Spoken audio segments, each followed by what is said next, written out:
listening to Talking Law, the podcast where business owners just like you discover how to avoid legal landmines and build value using smart legal tips. Join your host, Joanna Oakey, as she cuts through the legal jargon and gives you clear and simple, actionable legal strategies, which will get you optimal business results.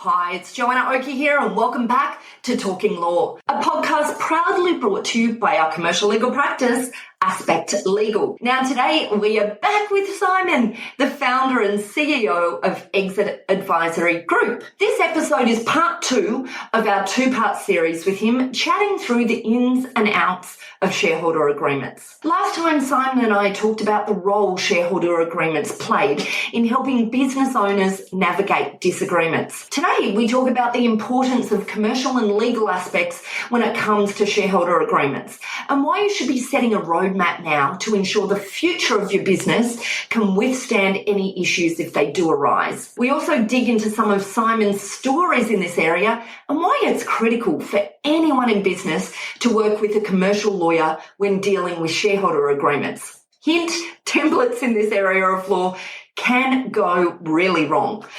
Now, as we mentioned in part 1, shareholder agreements are not mandatory, but drafting one is actually a critical step that you should take as soon as possible to protect yourself, to minimise any issues which may arise later on. This discussion really helps anyone in business to understand the importance of this agreement. And if you happen to be in need of some help with shareholders agreements, be sure to check out the show notes for a direct link to our commercial team who are offering a free 15-minute shareholder consultation. So that's it. Sit back, relax, and we hope you enjoyed part 2 of the importance of shareholder agreements with Simon. The opportunity with shareholders agreements, or whatever, the discussion around it, assess for asking the questions that they haven't thought to ask and helping to align their vision for the future.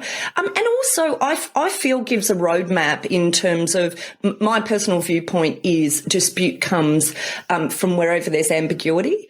And so the absolute best course is to remove as much ambiguity as you can, because then in 9 out of 10 instances, then the disputes won't arise because you're on the same page. Yep, absolutely. And it just reminds me of the importance of this combination of commercial and legal, because, the answer is not just a legal agreement, but you need that, yes. Depending on the size, or whatever, as we discussed before.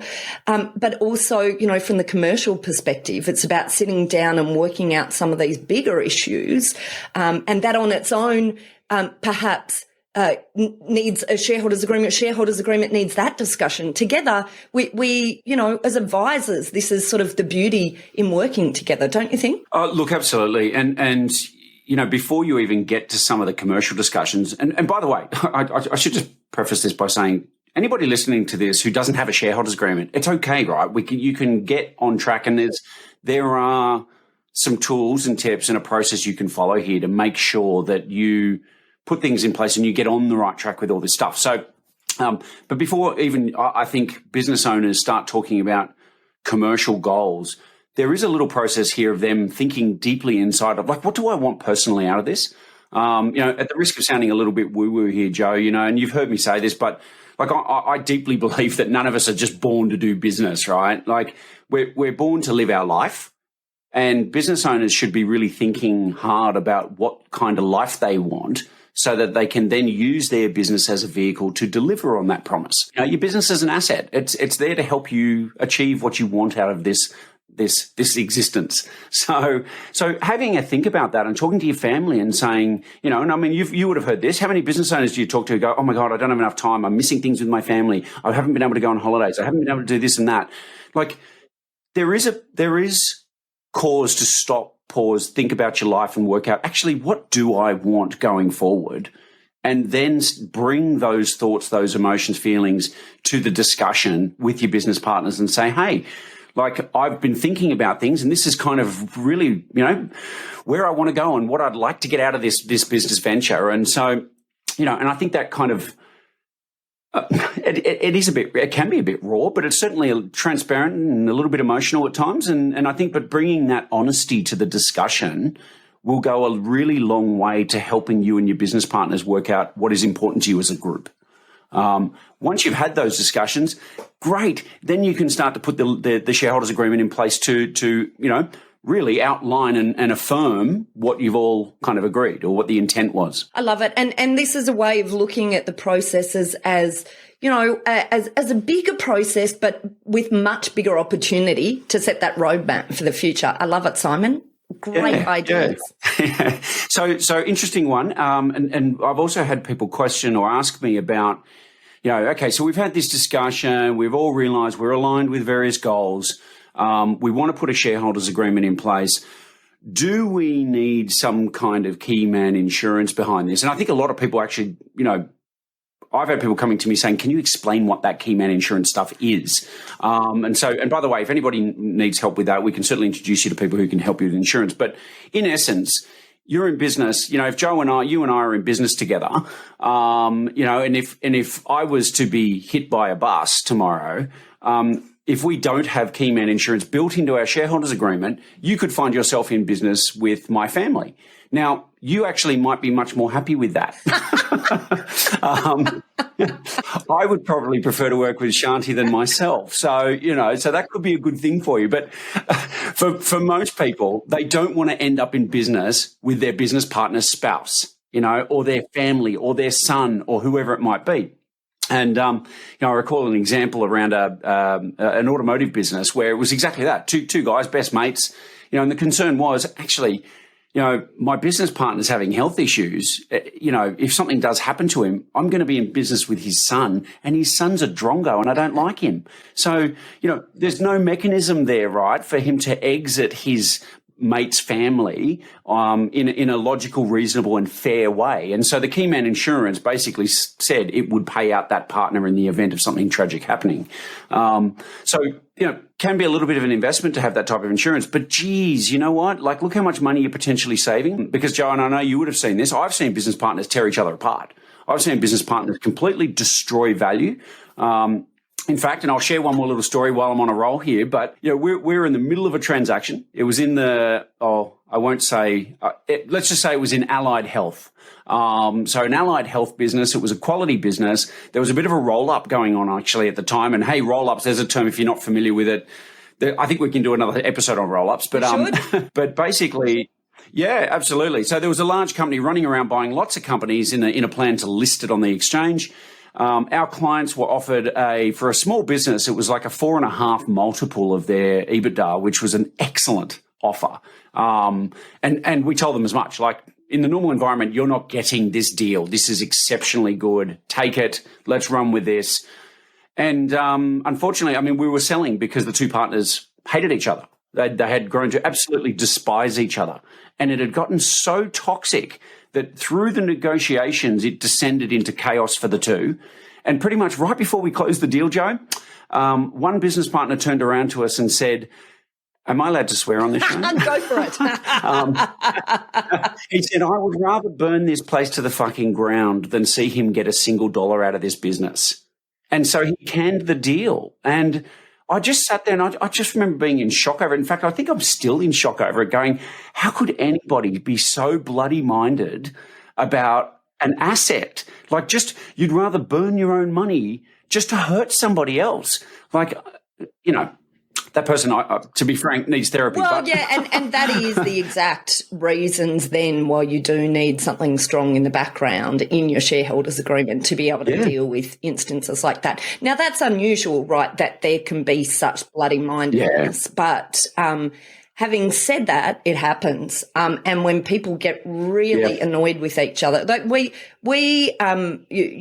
got 2 or 3 matters on right now where there's not as extreme as that. In fact, we have one that is as extreme as that and another 2 that aren't as extreme, but there's still these issues going on.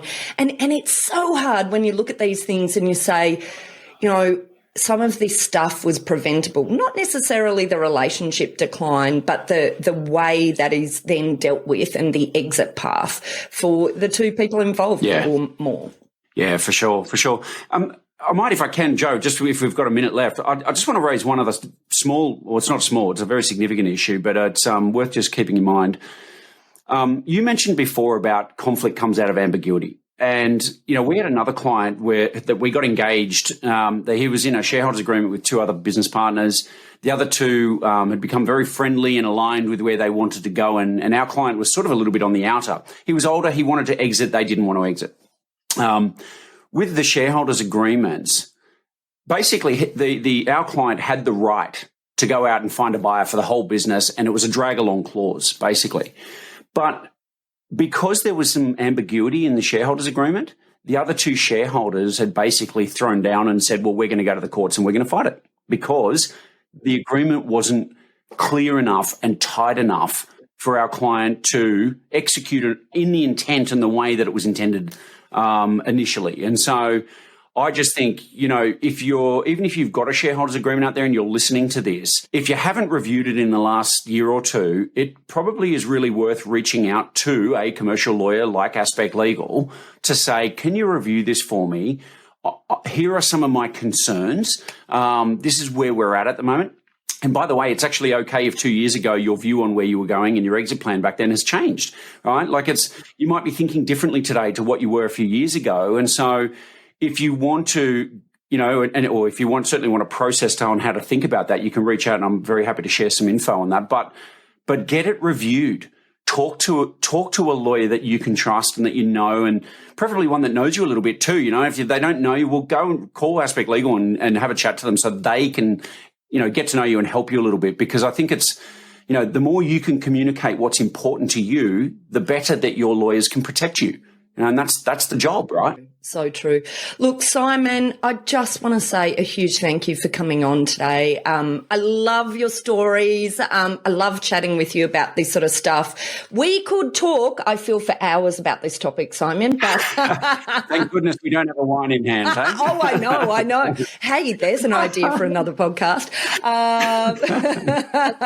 Look, how can our listeners reach out to you if they're interested in getting a bit of assistance with some of these commercial elements of future planning that you've been talking about? Yeah, look, if people want to email us, just hit us up at ask@exitadvisory.com.au. You can also go to the website, exitadvisory.com.au. Hit me up on LinkedIn, Simon Bedard, Bedard. So, look, I'm very, very accessible. So, look, reach out. I'm always happy to make time for a call.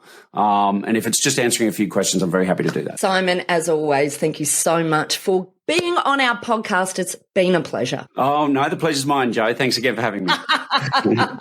See you, Simon. Cheers. Well, that's it for this episode of Talking Law. We hope you found this episode useful and insightful. And if you'd like more information about this topic, then head over to our website at talkinglaw.com.au, where you'll be able to download a transcript of this episode, as well as any contact details and additional information that we refer to. And if you'd like to get in contact with our guest today and the services they offer, you can go ahead and check out our show notes for those details. And of course, if you're interested to talk to any of our lawyers about anything relating to this topic, then just head over to our website at www.aspectlegal.com.au, where you can book immediately a free 15-minute discussion with our legal eagles at any time that works for you. Of course, there's also a booking form in our show notes as well. And if you haven't yet, then please consider subscribing to Talking Law on your favourite podcast player to get a notification straight to your phone whenever a new episode is out. We'd also love to hear your feedback, so please leave us a review and rating if you're a subscriber or even if you're listening to this podcast for the very first time. Well, that's it. Thanks again for listening in. This has been Joanna Oakey and Talking Law, a podcast proudly brought to you by our commercial legal practice, Aspect Legal. See you next time.